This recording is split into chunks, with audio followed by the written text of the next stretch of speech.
Now, this is a question from Unsolved, question number 43. Now, I am just going to discuss this question with you. You are just going to solve it at your own, right? By remembering the cash flow statement. Now, purposely I have taken this question because in this question, the without adjustments points, all points are covered.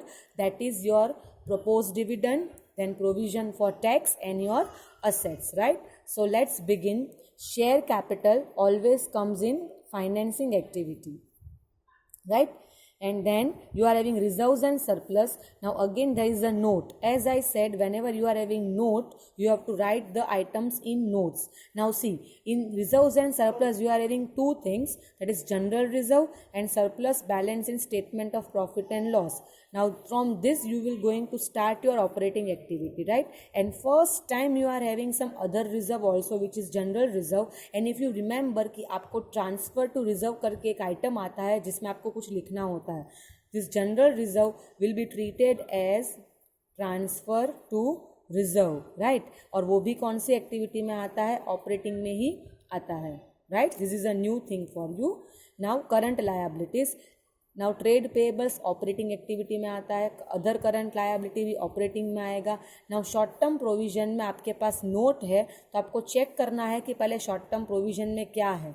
तो short term provision में आपके पास provision for tax है, right? So provision for tax का मैंने क्या बोला है कि उसमें डिफरेंस नहीं लेना है, आपको इंडिविजुअल ट्रीट करना है, राइट? तो ऑपरेटिंग एक्टिविटी में ही आता है प्रोविजन फॉर टैक्स, पर कैसे?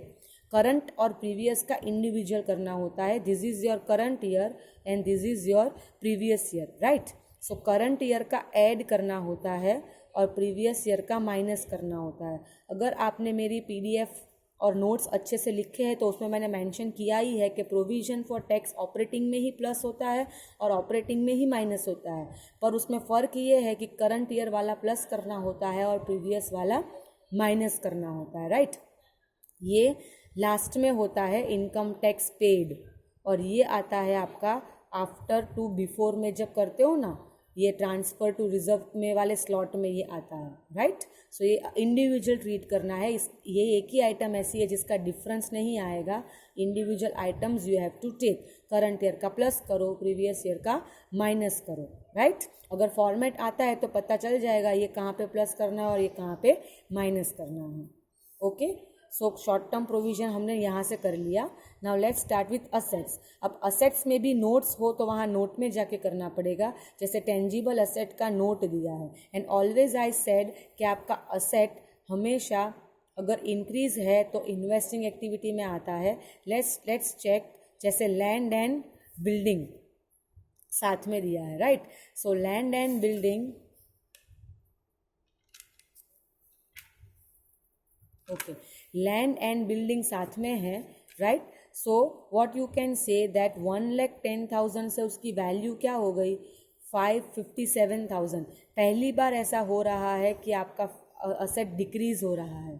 एंड एज आई सेड, जब असेट की वैल्यू डिक्रीज होती है तो वो डेप्रिसिएशन होता है. क्या होता है? डेप्रिसिएशन. मतलब हर बार सारे असेट्स आपके इन्वेस्टिंग एक्टिविटी में नहीं आएंगे, क्योंकि इस बार आपकी असेट की वैल्यू कम हो रही है, 1,10,000 से 57 हो रही है. इसलिए यहाँ पे आप इन्वेस्टिंग एक्टिविटी नहीं लिखोगे, ऑपरेटिंग लिखोगे. और ऑपरेटिंग में भी इसको क्या ट्रीट करोगे? डेप्रिसिएशन. क्या ट्रीट करोगे? डेप्रिसिएशन, क्योंकि असेट की वैल्यू कम हो रही है और डेप्रिसिएशन प्लस होता है. और कहाँ होता है वो आपको पता होना चाहिए क्योंकि आपको फॉर्मेट आता है. Now let's talk about plant and machinery.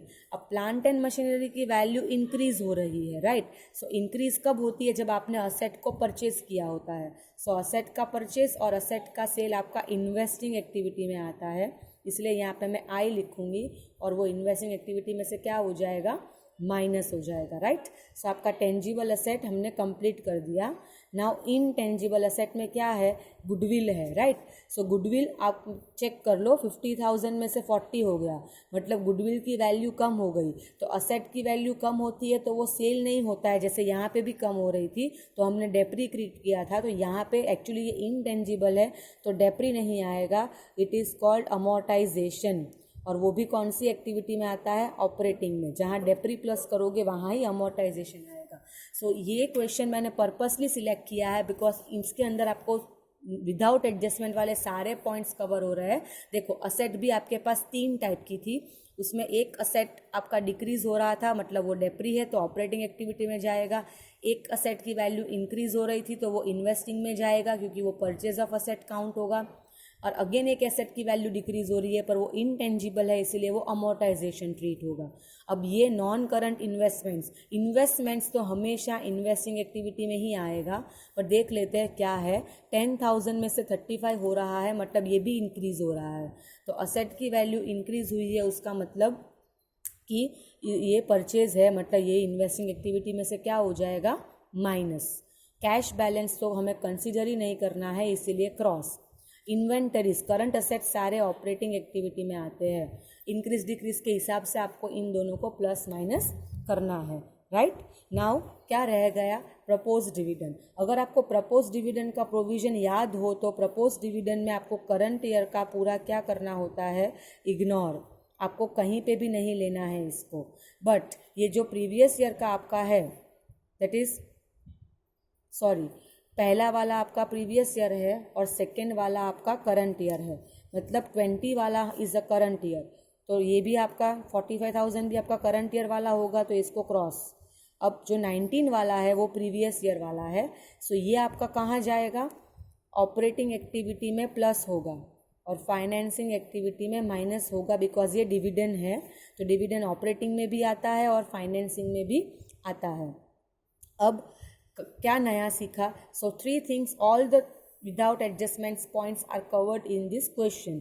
जो मेन है वो प्रोविजन फॉर टैक्स ऑपरेटिंग में ही आता है, करंट ईयर का प्लस करना होता है, प्रीवियस ईयर का you have to deduct. Current year का प्लस कहाँ आएगा, आफ्टर टू बिफोर वाले स्लॉट में 32,000 प्लस करो और ऑपरेटिंग के लास्ट में इनकम टैक्स पेड करके ये 28,000 को माइनस कर दो। हमेशा विदाउट एडजस्टमेंट में ऐसा ही करना है।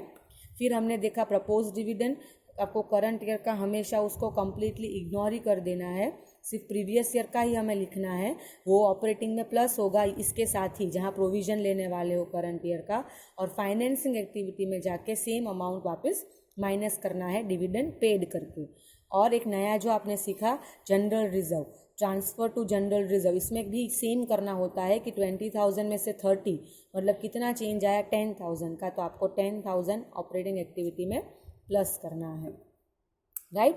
So now purposely I am not solving this question in the notebook because ये आपको खुद करना है। अगर क्लास में होते तो क्लास में भी मैं आपको ये डायरेक्ट ही डिस्कस करके ही होमवर्क में दे देती। सो ये एक ही सम ऐसा है जिसके अंदर आपके विदाउट एडजस्टमेंट वाले सारे डाउट्स इसके अंदर आ चुके हैं। प्रोविजन फॉर टैक्स भी आ गया है, प्रपोज डिविडेंड भी आ गया है, और आपके असेट्स भी वेराइटीज़ आ गई है, क्योंकि असेट्स में 3 वेराइटीज़ है, एक इंक्रीज़ वाली मतलब वो परचेज होता है, एक डिक्रीज़ वाली मतलब वो डेप्री होता है, दोनों ही इसके अंदर कवर हो चुका है। अब वो एक्यूमुलेटेड डेप्री वाला बाकी है, वो क्वेश्चन कल बताऊंगी, राइट। तो विद इन 3 to 4 डेज हम विदाउट एडजस्टमेंट वाले सारे क्वेश्चंस कंप्लीट कर लेंगे, राइट।